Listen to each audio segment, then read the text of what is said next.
Hello, hello, hello. Hello, everybody. How are you doing this evening? Let give a few more minutes, maybe one or two, to give people a chance to come on in and to see what this dance psychology is all about. Come on in, everybody. I'm not going to be long tonight. This is our first episode. Just want to give you a little bit of information. And, so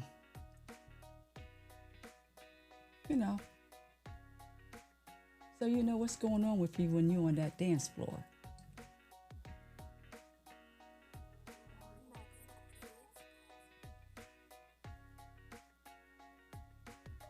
Well, without further ado, I'm happy to be here tonight. I'm so excited. I am so excited to be able to share the God-given gift that He has given me, the gift of dance, teaching, and now to explain how dance and psychology come together. Welcome to Psychology on the Dance Floor. Some of you may already know who I am. I am Dr. Paula Chandler Paramore, your soul line dancing psychologist, if you will. I am excited to share and explore why you, or with you, the concept of dance and movement and how it engages the mind, body, and soul. This space is where neuroscience meets rhythm, and where psychology meets culture, and where healing begins. Although we are not here to psychoanalyze, diagnose, or treat any illnesses, we are simply here having a friendly conversation. And with that being shared, Psychology on the Dance Floor podcast is here to educate, inspire, and build understanding about what exactly is happening in the mind, body, and spirit while dancing.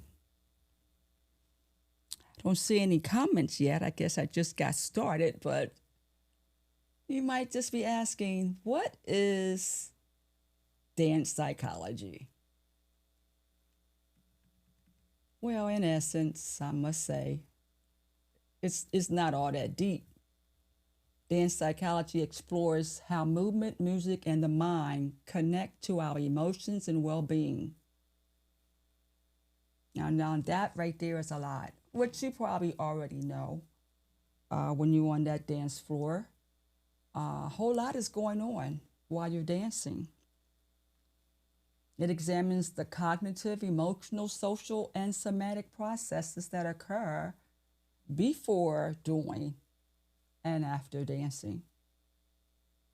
It addresses how dancers think, how we feel, imagine, learn, regulate stress, build confidence, navigate identity, and express culture and form communities. Now, what I would like to do is just share a little bit how I got here. I started teaching soul line dancing when I was 13, going back in the 60s, so I'm dating myself. I would consider myself to be a pioneer out there dancing, teaching, having a good time with my friends and everybody. And I volunteered for my church's prison ministry. And when I went there, I would teach the ladies soul line dancing and all. And this particular group was in an orange jumpsuit. And I didn't think much of it. Another group that wore blue jumpsuits heard about the program, and they wanted to become a part of the program. They wanted to participate. And I'm thinking the more the merrier, right? Because I line dance 5 days a week. I teach. I go to all the events. That's what I lived for. Although I had my full-time job, but it was calling my name to become my full-time job. So the ladies in the blue jumpsuits joined, and then I noticed the women in the orange jumpsuit didn't want anything to do with the women in the blue jumpsuit. To my surprise. And at the end of each session, we all gather in a circle and we are praying and everything. And that's when I decided to take a sabbatical from soul line dancing as entertainment, as a teacher, and to go further with it. So that's when I decided to go to graduate school and got my master's in dance movement therapy. And I felt that I just needed a little more. And so I got my PhD in clinical psychology and got another master's in mind-body medicine. All of this connects together to behavior and mental illness.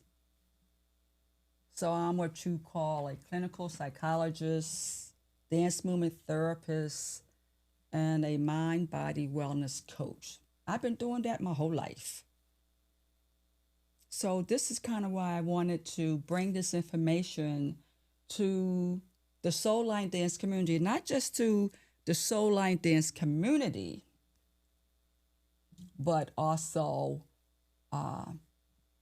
hustle, trail ride steppers, urban dancing, to everyone across the nation, because each region have their own different style and they call what they do different terms. But we're all doing the same thing. We're dancing in a group. And we're dancing in a group for a reason. We're rushing out on that dance floor for a reason. So, dance psychology seeks to understand the mental processes and motivations and behavior patterns of the dancer, as well as the impact on mental health. Yeah, dance teachers out there, you're doing more than just teaching dance.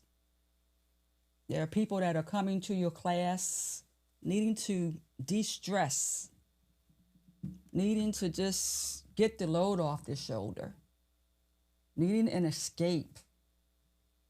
Some of them come lonely, and you don't know what they're coming from, and you don't know what they're returning back home to.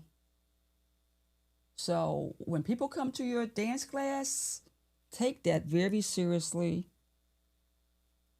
because they could be somewhere else, but they chose you.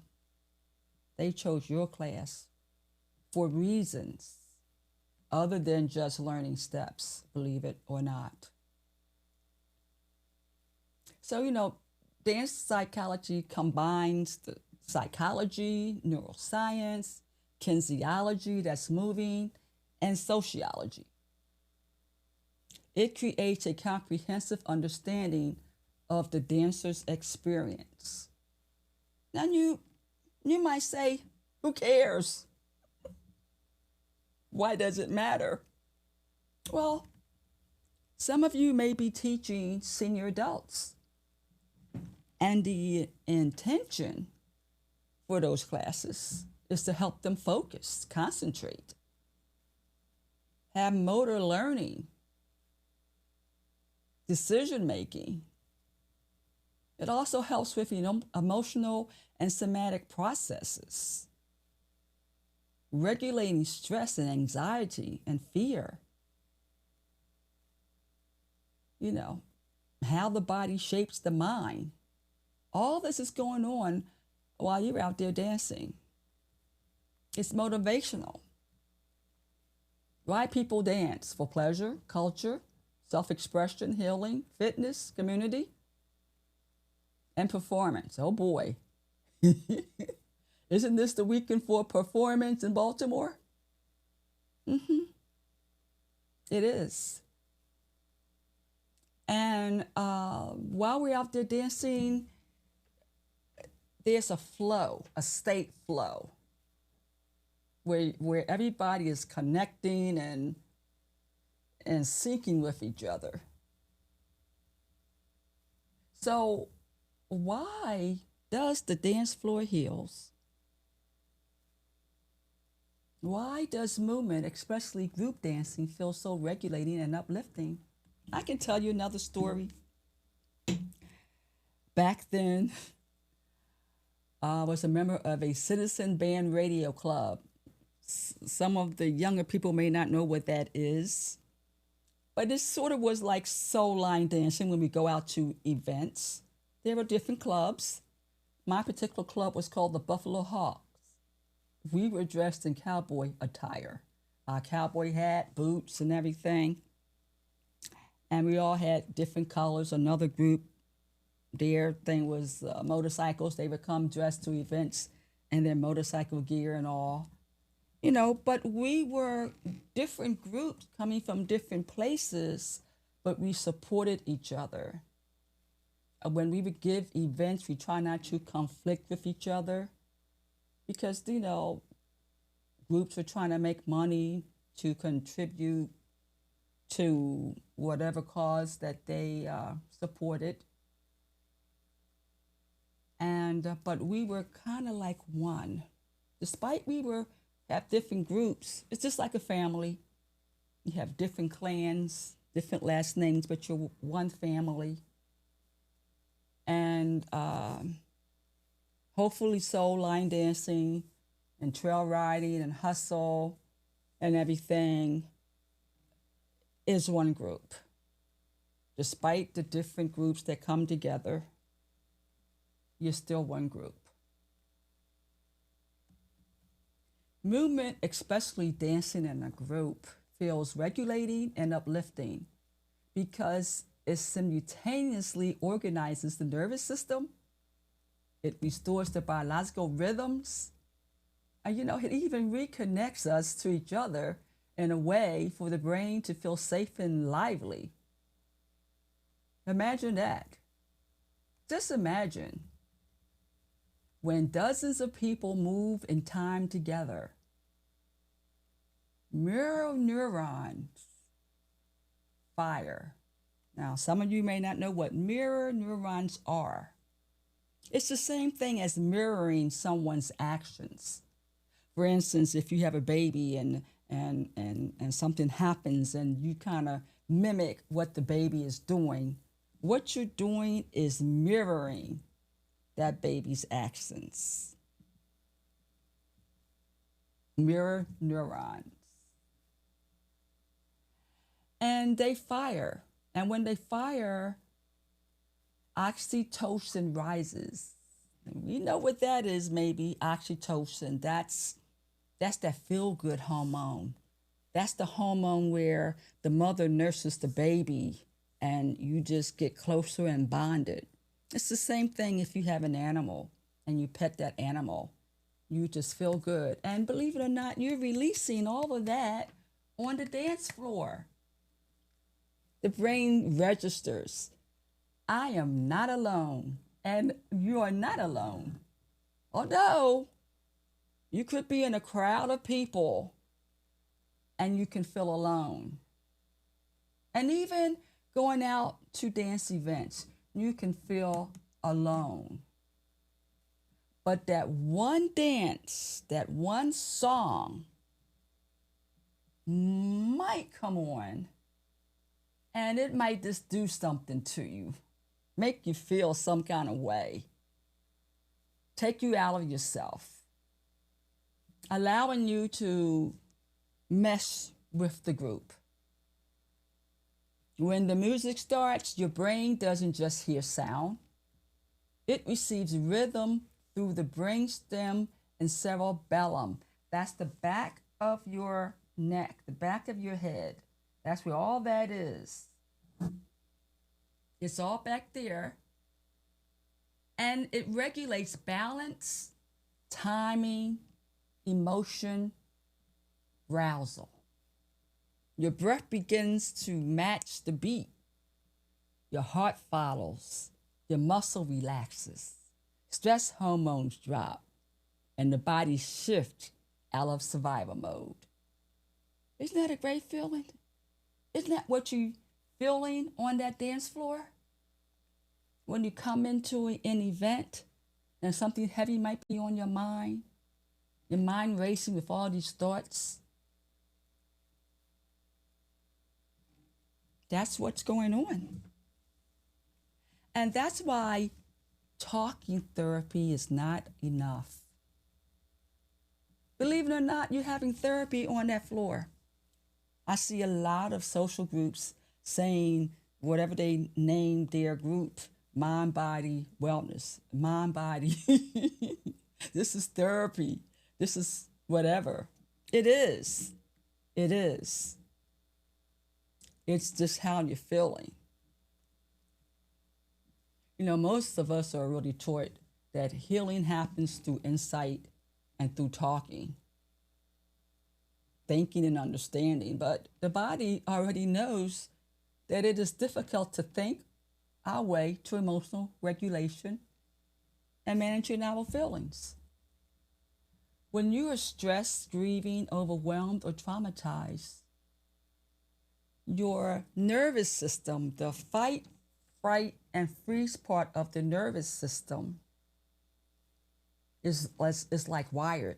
You know, it's like, whoa, the cortisol levels and the adrenaline, those hormones are not good. Stress hormones, they can cause all sorts of stuff, heart palpitations, hyperventilating, feeling sick on your stomach.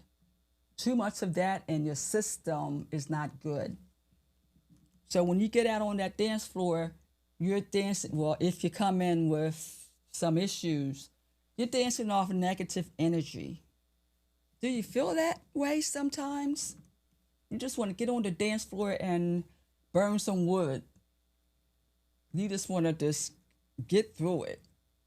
Get it off your chest for that moment. And when you do, that's where the other part of the nervous system engages. Now you're feeling, you're able to think clearer. You just feel better. And rhythm regulates. You never thought about that, did you? Rhythm regulates. It regulates. Rhythm is one of the brain's oldest organizing tools.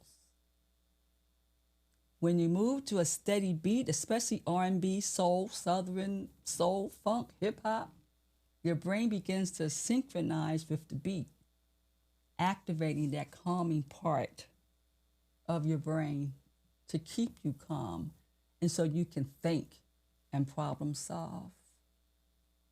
Your breath steadies, your muscle softens, your mind quiets. Rhythm tells the nervous system you're safe, relax. You don't have to brace yourself. And dancing by yourself is good. Whenever you move your body, it helps it. But dancing in a group is uplifting. It's different, right? It's uplifting. Looking for questions. Don't see any yet. I'm not sure if this podcast is streaming on Psychology on a Dance Floor page in Facebook, Instagram, or YouTube. I think it's streaming on my main page, honestly, because I'm looking at it. I don't see any questions or anything like that. But a lot of people probably is traveling um, to Baltimore. How are you thinking about that? How are you feeling about that? Have you ever thought about that before? I mean, have you? Pause for a moment. This might be a little heavy for you. What's going to happen in future episodes is that we're going to have guests to come on where you just don't have to look at me talk and just hear me talk. We'll have guests come on and discuss different topics. And we're going to have the phone where people can call in. And I would like to answer questions on the site, but I don't see any. That's why I'm wondering exactly where this is streaming. Not sure. No questions. I guess people are not quite sure what to ask or anything. I like that. So we're getting close to the end. I only want to go but 30 minutes for the first episode to give you a chance to grasp all that I've thrown at you. You know, sometimes people cry on the dance floor. Sometimes they laugh and sometimes they just feel lighter. This is where the body finally gets permission to release stress. The movement allows the nervous system to complete the stress cycle without storytelling and without reliving and without being re-traumatized. After dancing, the brain releases chemicals that signal safety and vitality. Dopamine, serotonin, oxytocin, oxytocin, endorphins. Oh, these are all good stress hormones. I mean, feel-good hormones. You don't have to earn them. They just come out. You don't have to perform. You don't have to participate. The mind gets quiet. Rumination pauses and presence return. So in closing, the dance floor heals because it restores what stress disrupts. Rhythm, movement, concentration. Movement regulates the nervous system. Rhythm organizes the brain. And group dance restores belonging. And when those come together, uplifting is enforced. It just happens. This is psychology on the dance floor. New episodes will air every other Thursday. Because as I'm presenting this information, I'm just not talking haphazardly. I'm researching different topics that you may be interested in.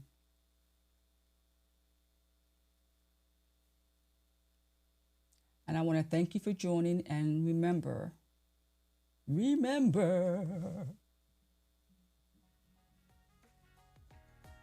choreograph on purpose, teach on purpose, dance on purpose, but most importantly, have fun. I look forward to seeing you again on Psychology on the Dance Floor. I'll see you next time. Bye-bye.